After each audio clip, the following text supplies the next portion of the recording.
All right, folks, welcome to Creation Science Hour. This is Kent Hovind in Pensacola, Florida, and thank you for joining us. We've decided for the next few broadcasts, we've been doing this broadcast for some time on the Creation Science Hour, that we're going to videotape our broadcast and make this available because my son Eric and I are going to be discussing some of the anti-Hovind websites. Oh, what fun. What fun. You're going to be inheriting the ministry. We're going to be inheriting the ministry responsibilities at least one of these days, and so scary. After I'm dead and gone, you're going to have to be the one that takes all the anti-Hovind websites. Yeah, I'm sure you've made a lot of enemies out there, Dad. I don't know about that. I'm not the least bit nervous about it. Okay, if you type in Kent Hovind on a search engine like Google or something like that, you will come up with about nearly 1,000 hits. Many of these websites are people who don't like us for some reason. Yeah. Now, we've been doing this full-time ministry on creation evolution for about 15 years. I have. And we try to always, at the beginning of the broadcast, state our position and what we're trying to accomplish. I taught high school science 15 years. Eric went to college in Jackson Hole, Wyoming for a 1-year concentrated study just on creation, and then went to Tennessee Temple, and has now been traveling and speaking, how long? 4.5 years. 4.5 years, speaking on creation and evolution and dinosaurs. And you only had one debate so far, right? One debate, and it was a good one, I got to say. It was awesome. I debated the guy. Ben Wagner was his name. Ben Wagner in Arkansas, and then and it was quite a slaughter. And then when the church called back and said, "Can you debate him again?" I said, "No, I'm already full for that time, but maybe my son could do it." And how'd it work out there? Oh, it worked out great. I tell you what. I mean, just when you're right, when you have the right answers, there's no doubt about it. It's easy to win. When you're right, it's easy to win. And after that debate, he decided he's not going to debate anymore. Yeah, at the very end, he closed that debate by saying, "Just to let you know, this will be the last debate I ever do." He was not interested in debating again. It was fun. We tried very hard not to make fun of him at all, but just to it's just what they make believe. fun of the science, the evolution that they believe in. Our position is the Bible is literally true, scientifically accurate. The world was created in 6 literal days, about 6,000 years ago. The evolution theory, currently being taught at taxpayer expense in our schools, is one of the dumbest and most dangerous ideas in the history of the world. Anybody that believes they came from a rock needs some real serious help. And that's what we're here for. We're here to help. We want to help, no doubt about it. We have what you need. So tune in and join us. We have Dinosaur Adventureland here in our backyard, and we have lots of kids come all the time. And so we just closed at 5 o'clock 4 minutes ago. And so you're welcome to come down and visit our Dinosaur Adventureland here in Pensacola if you come. You'll have the time of your life. Awesome place to check out. 2 200-foot cable slides, 50-foot rope swing, climbing wall, Congo trail, fossil dig pit. You got to come check out Dinosaur Adventureland. Brand new Dinosaur Adventureland water. Yes, from the time of the dinosaurs, just a couple thousand years ago. No. And you can have $1 off. You buy the water for $1 and 75 get $1 cents. off. You get the water for 75 and get $1 off. You can't beat a deal. We'll pay you a quarter to come. Wow. Okay. What we're going to do? The first website that comes up is the website called from geocities.com/Kent Hovind. So if you'd like to go to geocities.com/Kent Hovind, assuming by the time you watch this videotape, if you get the tape, that he is still brave enough to keep this site up there. I suspect it'll be gone by then, I would hope. It's been up for a long time. I would suspect years. We have contacted the host of the site, Carl Merrychurch in Australia. And for the last week, Jonathan over here has been corresponding with him, inviting him to be on the program. He's welcome to call in. What we're going to do today is limit the calls to only related to some of the anti-Hovind websites, this one in particular at first. We're going to gradually go through as many as we can and finally answer some of the critics. I get thousands of emails here, about 1,500 a week actually, and frequently somebody writes in and says, "Hey, I notice there's a lot of anti-Hovind sites. Why don't you answer them?" Well, Abe Lincoln in the Civil War was asked the question, "Why don't you answer your critics?" He said, "There's a war going on. I'm going to fight the war." He said, "History will tell whether I was right or not. So, why waste time?" More important. That's exactly right. They don't want an answer anyway. When you do speak at churches and stuff, you have Q&A time, like I do, and you have skeptics come and ask dumb questions sometimes. And my analysis is, they don't want an answer. No, they definitely don't. They don't want an answer. I think there's basically 3 types of people. Those that believe in creation, those that are not sure, and those that believe in evolution. It's very difficult to talk to those that believe in evolution if you believe in creation because they really don't want an answer. They like their theory. They really do. Yeah, and so the best thing you can do is talk to those that are unsure, those that are genuinely seeking the truth. And when you genuinely seek the truth, there's no doubt about it, you're going to come to the creation side because that's what we did. But then, see, you don't just come to the creation side because then that involves a creator, which might involve some rules. Yeah. like the thou shalt not. That's exactly what they're trying to avoid.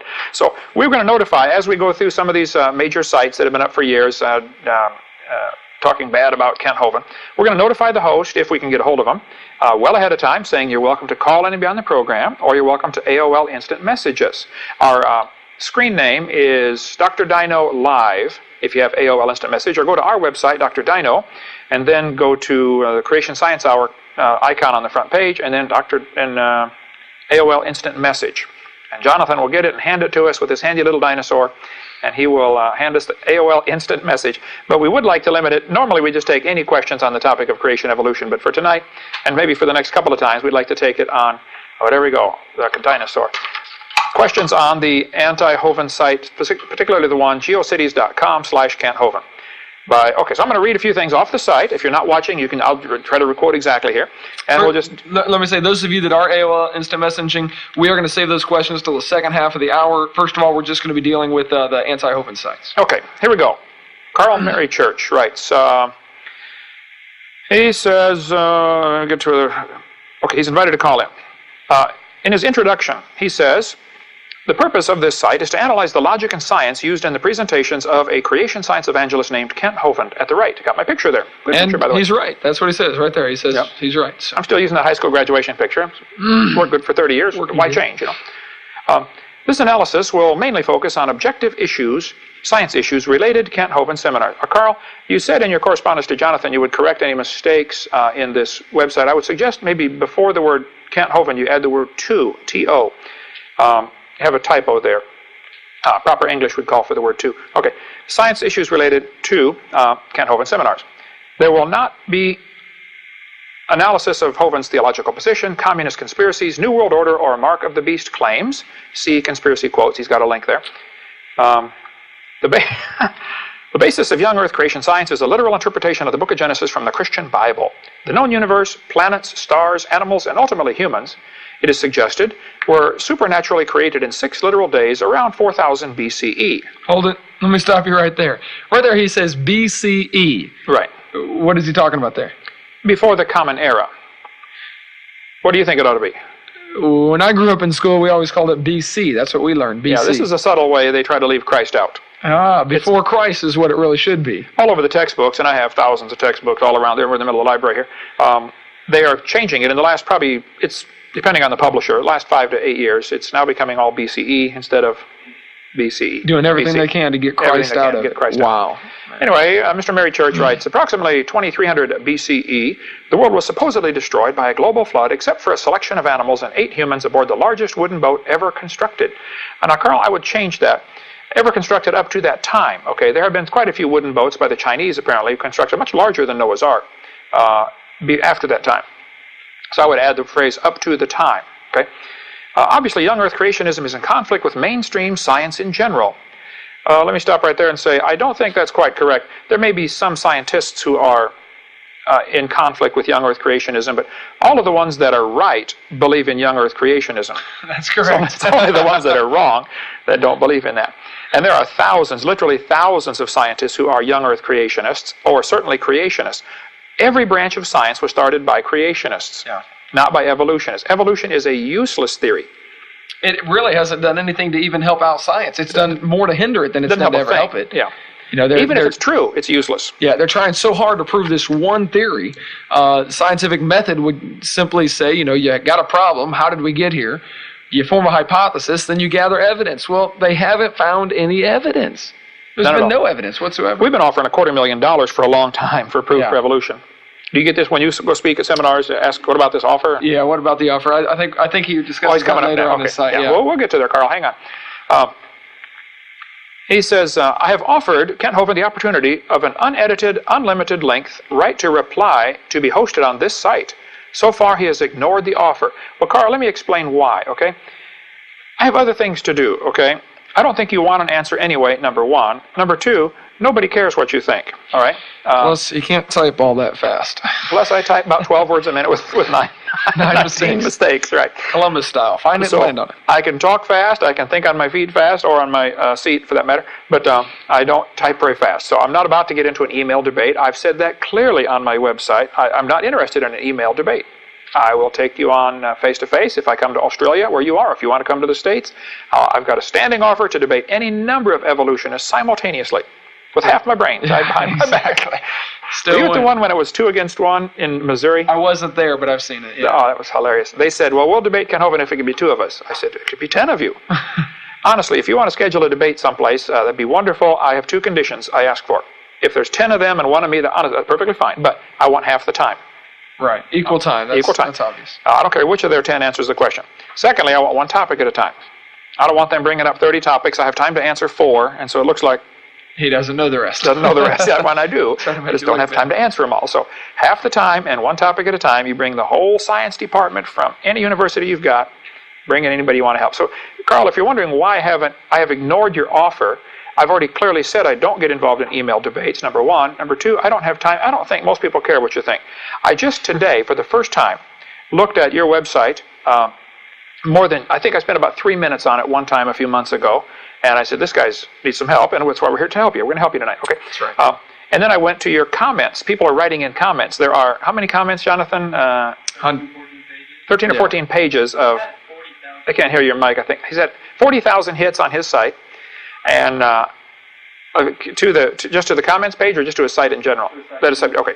We've had X number of million hits to our site, okay? So, and many of those sites, aren't they simply just copying the information and kind of making their own site with it? They're not. They're part of a big chain. It's a big chain of anti-Hovind sites. You can go to next, and it goes to the next one automatically at the bottom of his site here. We'll get to that in a minute. It's pretty much the exact same stuff. So I've ignored your offer because I don't have time, and I don't care, and I don't think most people care what you think on the topic. I don't want to hurt your feelings, but, you know, that's the way it is, okay? I have other things to do, okay? Okay. It says, I've also offered to correct any errors or misunderstandings. Neither Hovind nor his staff has attempted to identify any. He says neither Hovind nor his staff have not attempted to identify any, which would mean we have attempted to identify any. That's true, have not. I tried to read the proper English in there instead of what it says. Okay. Got another one for you to fix. Take out that word not if you want to have it correct there. Neither have not attempted to identify. Maybe that's the way they speak in Australia, Eric. That's a good point. We were over there, remember? Yeah. They do talk kind of funny. You don't ask for a napkin, I know that. That's for sure. You don't. And your diaper. That's a diaper. Yeah, don't ask. I was at the restaurant. I don't want a napkin. Okay. Okay, so the reason we haven't attempted to identify any, I haven't even read it, okay? I have lots to do. I get thousands of phone calls and emails, and I'd rather go talk to somebody who wants to hear the truth. And I'm suspecting from what little bit I've read, you don't really want to hear it, but I'm going to give it to you anyway because I think you need it, whether you want it or not. Okay. Here's the answers. Here's the answer. Oh, okay. He says, more observant readers may have noticed I have not given my name. Oops. I already told them it's Carl Mary Church. Even that may be a screen name. I've noticed a lot of these atheists are scared to give their name. They're anonymous. You know, they can remain anonymous behind their website, and you know, nobody knows who they are. Like they're afraid I'm going to go do something to them. You know. There are some weird people out there, though. There are some weird people. Look, I'm your friend. Honestly, I'm here to help. Okay. He's noticed I've not given my name. I've done this deliberately for numerous reasons. Who I am is quite irrelevant. Unlike Hovind, I have no intention of operating a cult of personality. What in the world is he talking about? This is one of those backhanded slaps you get all the time by the atheists. You know, they accuse you of things. A cult of personality. Are we trying to build a cult? I certainly don't think so. You've known me for 25 years. 25 years, and are we trying to build a name for ourselves or that you know of? Definitely not. The whole reason we exist is simply to glorify the kingdom of God, is to glorify Christ, and to see more people come to the realization and to come to the truth of the fact that God is the creator. Jesus Christ was his son, is his son, and he really did truly come on this earth and die. And so that's the whole purpose of this, is to show people that, to show them the reason that he did that. And we take on all kinds of unpopular subjects in our seminar precisely because I don't care what anybody thinks. What does God think? What does his book say? And that's end of story. Exactly. If it upsets my wife, I still stick with the truth. It's upset her more than once. Okay, so if it upsets my own family, I'm going to stick with the truth. What is the truth? Okay, we don't care what... another dinosaur coming in here. Yay, Jonathan. All right. So you've not given your name, Carl. I apologize. I've already given Carl Mary Church's name out a couple times. He doesn't... Let's say, a cult personality. Carl, you need to remove that, okay? Because you're implying that I have... implying nothing. You're saying that I have an intention to operate a cult of personality. This is baloney. You're either mistaken or you're lying. Okay, take that line out. He goes on and says, judging by some of the strange emails I occasionally receive, I feel safer not having miscellaneous oddballs knowing too many of my personal details. Well, Carl, my name, address, and phone number is on everything we produce as far as I know. If it's not, it's an oversight. We intend for it to be. Not because I'm developing a cult personality. I want people to be able to contact me if they have a question. Because in America, I don't know about Australia, but in America you have a right to face your accusers. That's right, yeah. So if somebody's accusing me of something like you've done on your website here, then you should face your accusers. You get a right to defend yourself, which I'm going to do here on this broadcast today, and this will be on videotape, available on the website, by the way, for everybody in the world to watch. And your 39,000 viewers are a drop in the bucket compared to the millions and millions we get on our site. So, and yours comes up right after mine. I mean, you type in Kent Hovind, his comes up first. So the other anti-Hovind websites are getting even less attention. So in one sense, it doesn't matter what they say, but I do get emails frequently saying, hey, I read this, what do you think? Why don't you respond? So I'm going to do this once and forget it. I'm not going to dwell on this, believe me. I have other things to do. Our philosophy is, if I've got to plant a garden to feed my family for the winter, half my yard is good dirt, half my yard is hard rock. I'm going to go ahead and plant the good dirt first. If I have time, I'll work on the rock. If I don't, oh well. At least I got a crop coming in. So I don't waste a lot of time on atheists. Not that I can't. They don't want to be plowed. Okay. We just got an instant message from Fierce312, and he says, "You guys are speaking with a lot of anger behind your words." Anger behind the words. I want it to be noted that I don't think we're angry at all with Carl or whoever it really is behind this site. We just simply want the truth to be known. We feel like it's a coward trying to come up and attack what's going on, and we're here defending the truth. Well, I understand the criticism. I get that occasionally. Honestly, I am angry at those who, especially when I debate professors, when I realize they are taking tax dollars to destroy the faith of kids coming through their class. Go sit in a public university, go sit in a class where they teach evolution and watch how they ridicule Christians. Yeah. If I was going to go into Nazi Germany 50 years ago and rescue some Jews from a concentration camp, I would have a hard time being nice to the guards. That would be difficult. It would be difficult, okay? I don't want to have to hurt them, but sometimes you have to hurt them, okay? Yeah. And sometimes you have to really smite the scorner so the simple will beware, like it says in Proverbs. There's a lot of people that will learn from that. Right. Because I really do want to help Carl and other atheists or evolutionists out. I really do, honestly. That's my heart. And I think we've proven that. We've given out thousands of videotapes all over to people. Yeah. We've never copyrighted our material. And, if anybody would be affected by that, it'd be my children who, if there was anything to inherit, would someday inherit it. And their position would be, well, Dad, we ought to make money off of this stuff. You've poured a lot of research into this. And sorry, there won't be anything to inherit. Go build your own ministry, okay? Plus, the stuff is available on free on our website, drdino.com. But there is a good point, and I don't want anybody. I do come across angry once in a while. I guess I am a little bit angry about some of this, but the goal is to win them.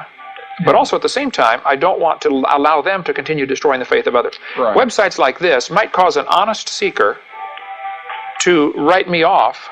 Oh, break time. So join us, folks. If you want to call in or AOL instant message us, we'll be back on the air in just a moment. All right, folks, welcome back to the Creation Science Hour. This is Kent Hovind and my son Eric talking about some of the anti-Hovind websites. We're getting lots of AOL instant messages saying we're not being mean to the guy, but I understand. I do get criticized for being mean. One quick story, and then we'll go on. Prophets of Baal, Elijah. Elijah killed 850 prophets of Baal. That's mean. That's definitely mean. That's definitely mean. Wow. I don't want to kill a Cry Mary Church. I want to win for the Lord, and I would never kill anybody unless they were threatening my family. Self-defense is the only time I would ever do it. So, Carl, you're perfectly safe. I'm sorry if you feel mean, if you feel like I've been mean. Oh, another message. Jonathan and the dinosaur. Good. Okay. He has quite a few things. If you go to the geocities.com/Kent Hovind, the second thing that comes up is, let's see, I had it here a second ago. Oh, here it is. Home. Was who is Kent Hovind? In there, he has links to quite a few things, which are linked later in this. So I'm going to skip that one and go to the third one, the $250,000 challenge. And I'm going to read this right off his website and then answer, give responses. This tape or program is to respond to the critics. By the way, we're getting lots of AOL instant messages that are unrelated to the purpose of today's program. So I'm sorry, we're going to save those till last. If we get to them, we will. Yeah. Okay, we'll try. And I know, I apologize, you're listening, I know, to the program, and We're just going to continue on for a few more minutes on this anti-Hovind website for the... Because I need a chance to defend myself. Okay, the $250,000 challenge. You on that one? Okay. Okay. Following is analysis of Hovind's $250,000 challenge. The text of Hovind is quoted from, and it links to my offer, which is on my website, Dr. Dino. Hovind's words are in bold. Seasoned Hovind watchers. Wow. Seasoned Hovind watcher. Oh, anyway. May notice that he has removed references to some of the more controversial aspects of the challenge. Well, Carl, what I've done, I've tried to refine it so people, some of the people of lower IQ out there who don't understand the challenge will be able to understand it. We've just tried to make it easier for them to understand. Because some of the stuff that's come in to accept the $250,000 challenge is so dumb. I'm wondering, ridiculous, yeah. How are they not understanding this? You know, we've probably only had, I think, probably 10 over the years, even attempts at the challenge. Almost all of them. They write in and say, well, what bank is it in? What's the bank account number? Yeah. Who's in charge? You know, our word is good. If I make a promise, I will do it. And I can vouch for that as his son. There's no doubt about it. My dad's an honest man, and the gentleman, the friend of ours, definitely has the money. Okay, the guy who's backing it up. He's loaded. This would be pocket change. Okay, yeah. So $250,000. He offered, as soon as I printed thousands of dollars worth of stuff advertising the $250,000 offer, he called and said, hey, let's make it $1 million. I said, forget it. I've already got thousands of dollars in printing. We'll leave it at that. There's no reason to go farther. It could be $250 million, though, for that matter. Okay. Let's see. Seasoned Hovind watchers, notice he's removed some of the more controversial aspects of the challenge. Honestly, Carl, I'm trying to be fair. I really want to see evidence for evolution. I am so convinced there is none, zero. There is no evidence for this theory, which is why I try to carefully define it. And if we have to, modify it to make it more understandable, I will. He says, I will be highlighting where Hovind has been less than explicit in his terms.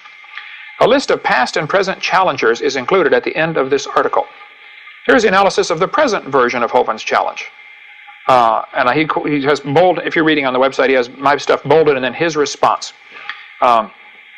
He says, $250,000 to anyone who can give empirical evidence, scientific proof for evolution, and an asterisk. Notice, Mary Church writes, notice the little star. Hovind is working with a very broad definition of evolution. While most people would have thought his challenge was in regards to biological evolution, this would be a misconception. Hovind is attacking every conclusion of science which contradicts a literal reading of Genesis. I'll call you're totally misunderstanding. Yeah. I'm not attacking anything that contradicts Genesis. Genesis is unrelated to this. The fact is, the word evolution does have 6 meanings. Yeah. They want to limit this to biological evolution. I say, wait a minute, where did you get the living creature to evolve? If you don't have a theory that goes back to a beginning, you don't have a complete theory. Yeah, and I find when people, if you're listening right now, I find that when people understand this and when you share this information with your friends, the 6 types of evolution, and show them that only one of them has anything to do with science. Right. And it's really not even evolution. That really makes them have to step back and really look at the theory in a totally different way.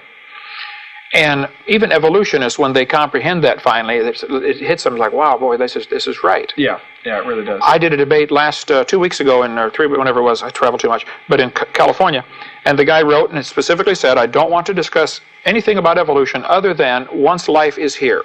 Why would you want to do that? Why do you want to do that? Because the first 4 steps are impossible to overcome. Where did matter come from? Where did space come from? Where did energy come from? How did life get started from non-living material?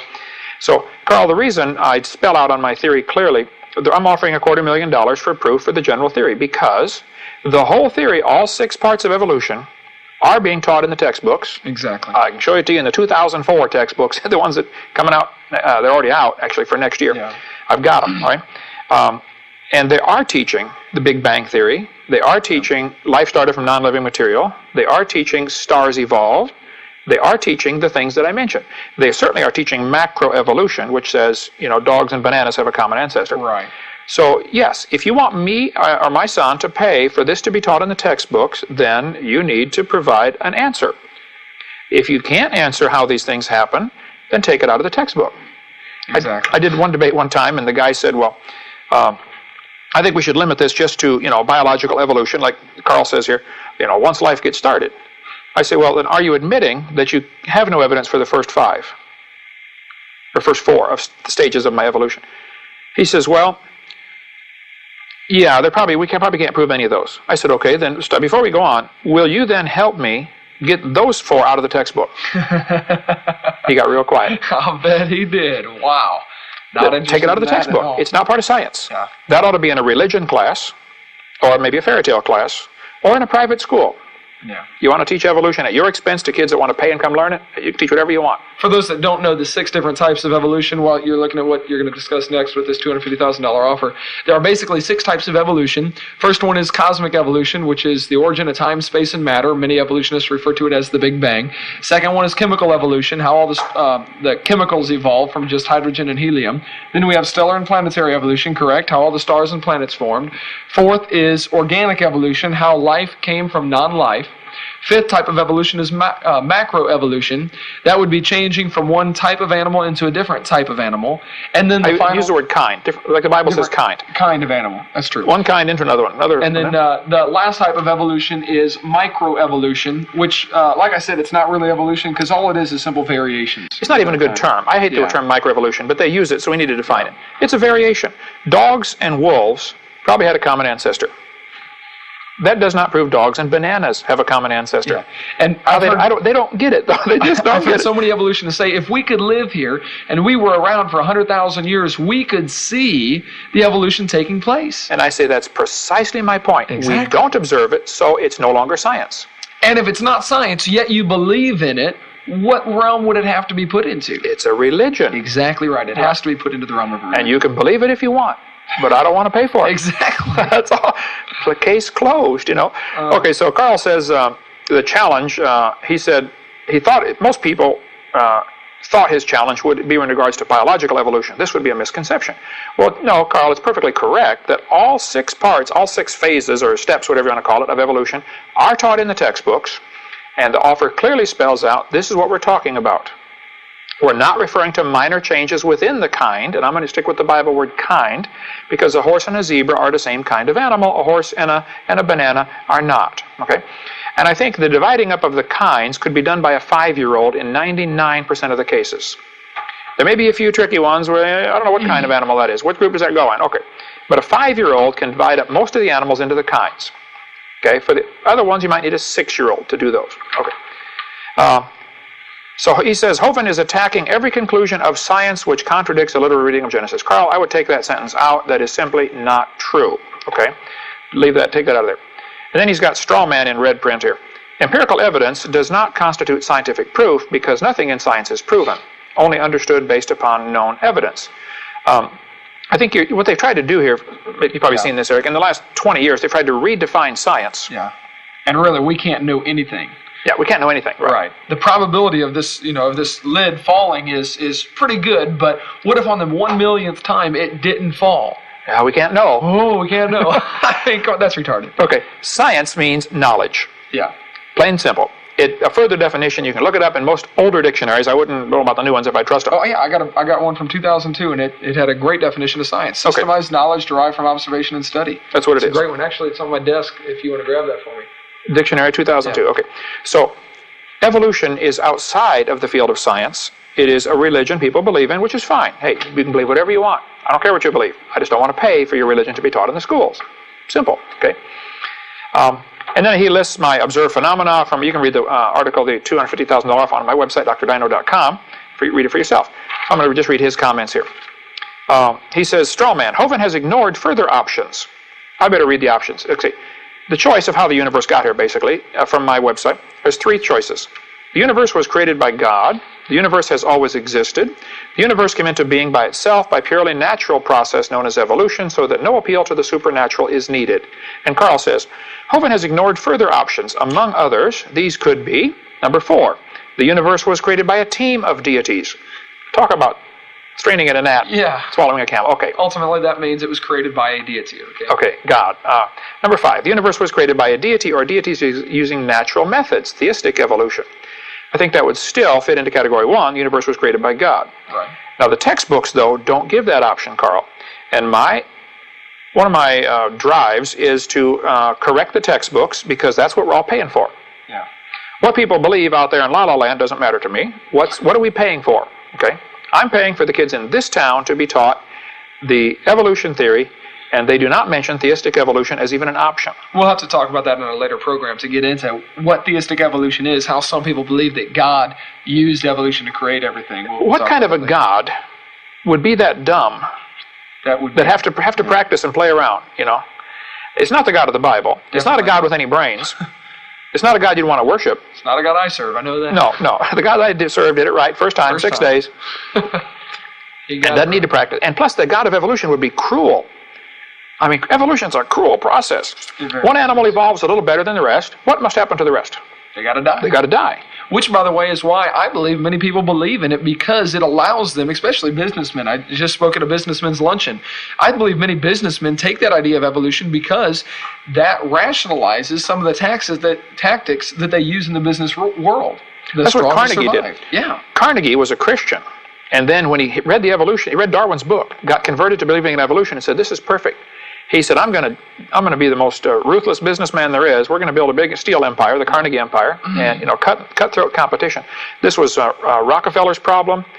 This was people of the late 1800s used evolution to justify the ruthless business practices, which finally led Congress to get into the trust busters and the breaking up the monopolies and stuff like that. Let me go on here. Okay. He says, number 6, the universe is actually a manifestation of a deity. You're still back on number 1, Carl. Take all this out, okay?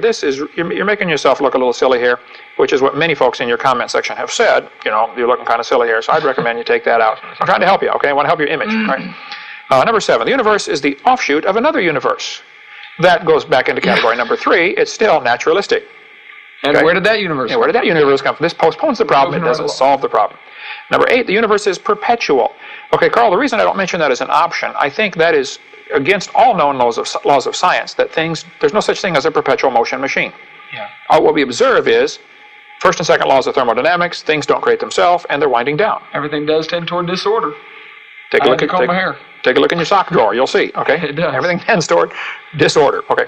So number 8 is not a logical option. And if somebody wants to believe that, that's fine. That would make the universe their God, though, wouldn't it? That's true. If the universe was eternal, literally the universe would be their God. Yeah. You're deifying the universe. God. Number 9, the universe is a science project of an alien teenager.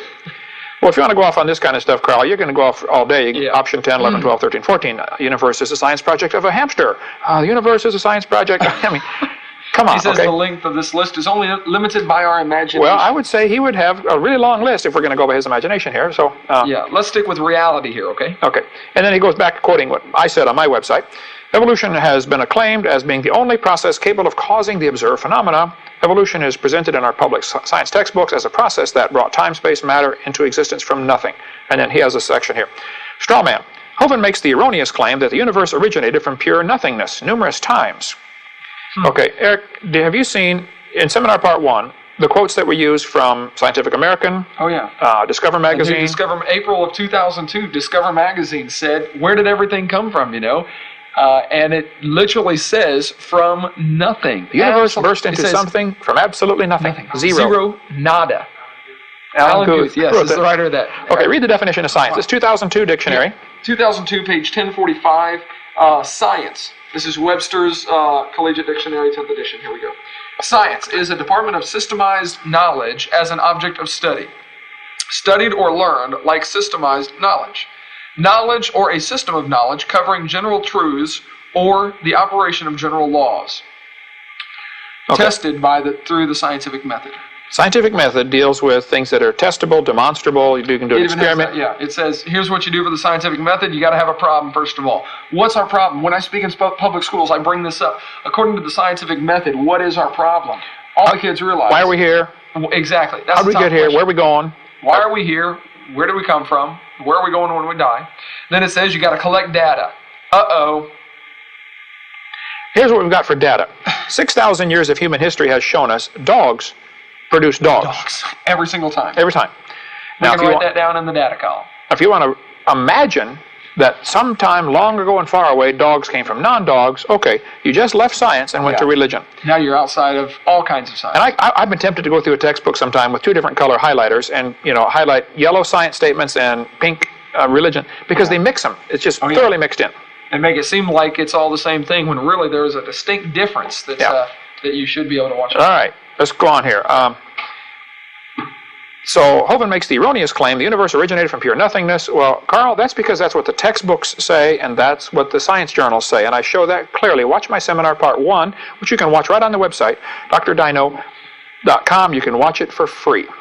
Or if you want to get it from us, you can get it on DVD or VHS or put it on any format you need. We got it.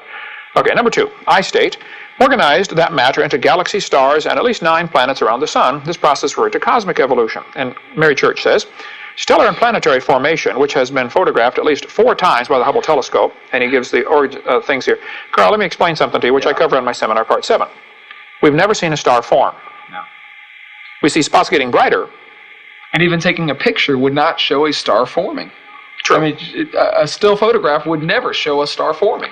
Now, since there are about 70 sextillion known stars, which amounts to 11 trillion per person on planet Earth, wow. The evolutionist has a real problem because he doesn't know how any of them formed. Yet they're there. We see them blowing up all the time, called a nova or supernova. Okay, about every 25 years we lose a star. When you got that many, who cares? But they have to find a solution for how do we get them. So they come up with this idea that maybe stars are forming in, Crab Nebula or, Orion Cloud or something. What they don't catch is what they're seeing is a spot getting brighter. They're not seeing a star form. Right. A freshman law student could tear this one apart for you, Carl, because it could be the dust is clearing, there's a star behind it. Talk about more of this after the break. That has ever been presented to mankind. Welcome back to the Creation Science Hour. This is the hour where Dr. Hovind answers his critics. And from the looks of things, it's going to take more than just an hour to answer all your critics. But right now we got a phone call. All right, yes, Pamela, on line 1. Go ahead.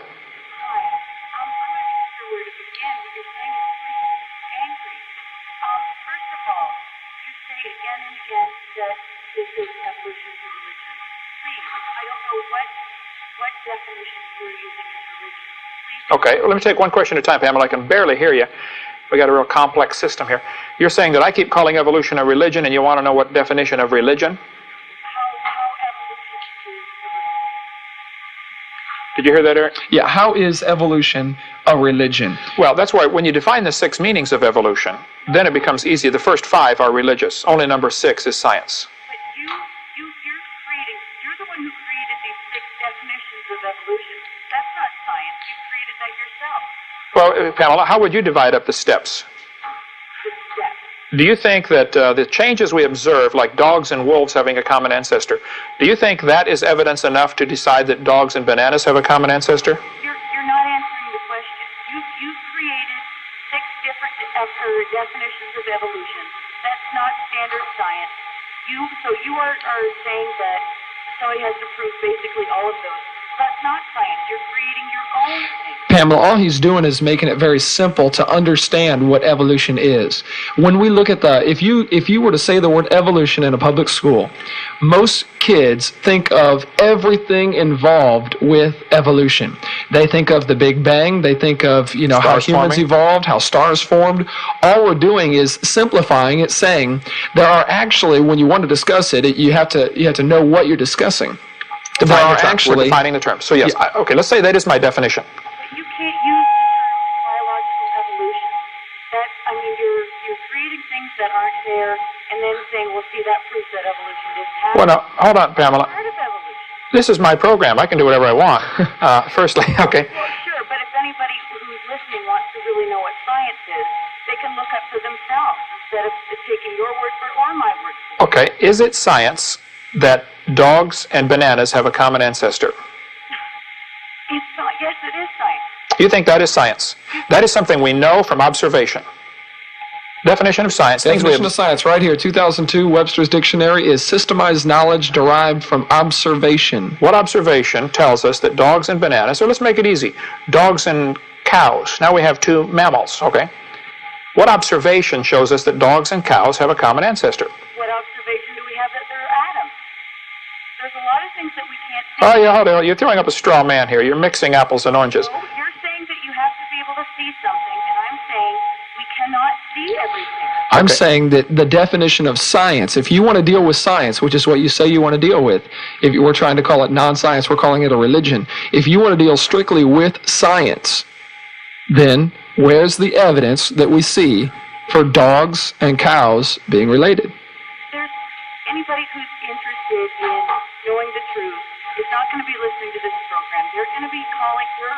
in because they want justification for the belief. If somebody really wants the truth, they look at both sides of the story, and then they make a decision. Agreed. That's called an education, which is very true. That's what you should And do. students are not getting that in our public school. They're not getting both sides of the story. They're getting one side.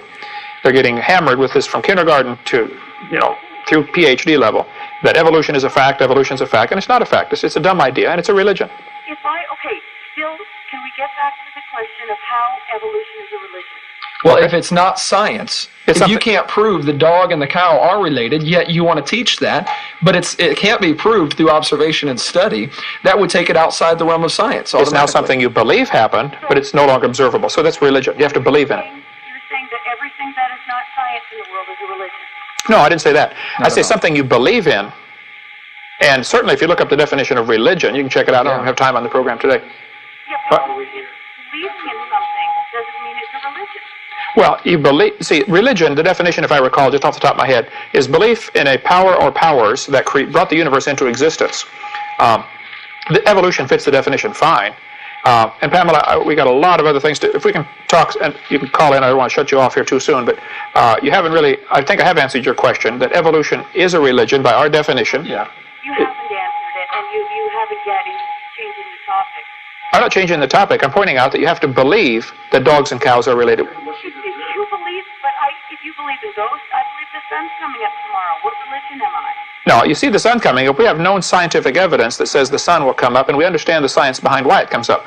We don't ever see cows cows produce anything but cows. Nobody said that. Nobody's trying to say that cows produce. Pamela, you're wrong. Watch my videotape number 4, where I show very clearly, page after page from the textbooks, that says all animals are related.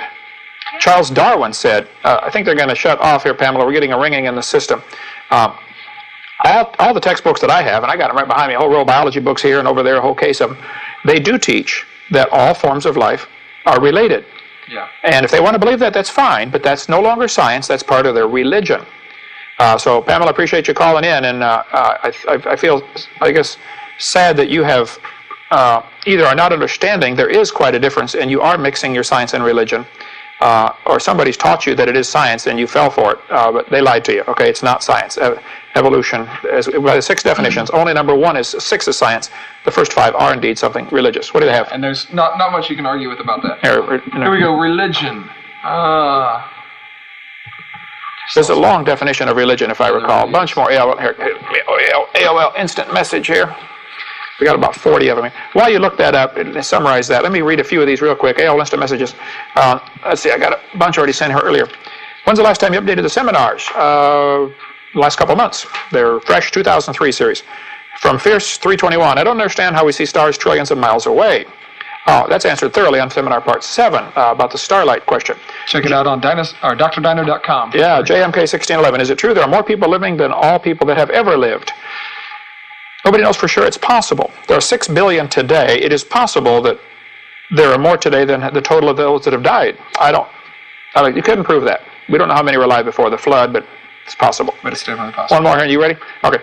I'm an electrician at a state college today. While wiring a hood in the biology department, I asked my teacher to show me 2- and 3-celled creatures to prove we came from one-celled, and he said there aren't any, because multi-celled creatures must be more complex and cells split up the workload.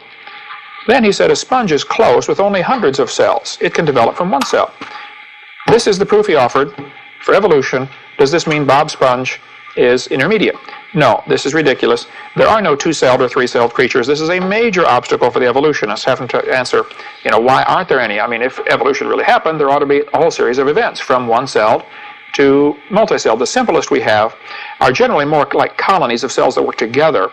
But when you get from single cell to multi-cell, there's a massive gap in there of information that they have no explanation for. Here, Gideon 524 writes in, I heard about a teacher in North Carolina tell one of her students who requested a printout of the Lord's Prayer that it was illegal to print it out. This teacher needs to get a job picking peaches or changing tires, okay? An honest job, yeah. An honest job. That's not true. That's not true, yeah. You can print out the Lord's Prayer, okay? You can Bible school if you want. You can witness to other kids if you want. Don't let any teacher tell you it's illegal. And you can go to Congress and see Bible verses printed all over the place, okay? Go to wallbuilders.com. They've got a lot of stuff on the history of our government and our country and how it's supposed to be run, and it was based on Christian principles. Okay, study Y45. What does the Bible say about time? Is one day to us the same as to God, or is it 1,000 years? Two verses that refer to that are 2 Peter 3, where it says a day is like 1,000 years, and Psalm 90, where it says yesterday is like 1,000 years. Neither of those verses are saying God is limited by time. God is right now in yesterday, today, and tomorrow, and He's in all time. He's in all time and in all places. If He was limited by time, space, or matter, He would not be God. They would be God. We've covered that in other broadcasts. Find anything there? Yeah, religion right here. I'm going to go down to definition number 4 to get right to what it is. It states, a service and worship of God or the supernatural. Definition number 4 says a cause, principle, or system of beliefs held to with ardor and faith. There's no doubt about it. Evolution would fit that. You hold to this, you believe it strongly, and they believe me, they're it's a cause, principle, system of beliefs. It really has its own system of beliefs. Evolution does. Yep, it does. Okay, here's Mr. Nomak writes in, hello, I have a question about Hawaii. My teacher says it was made over millions of years by a hole in a tectonic plate.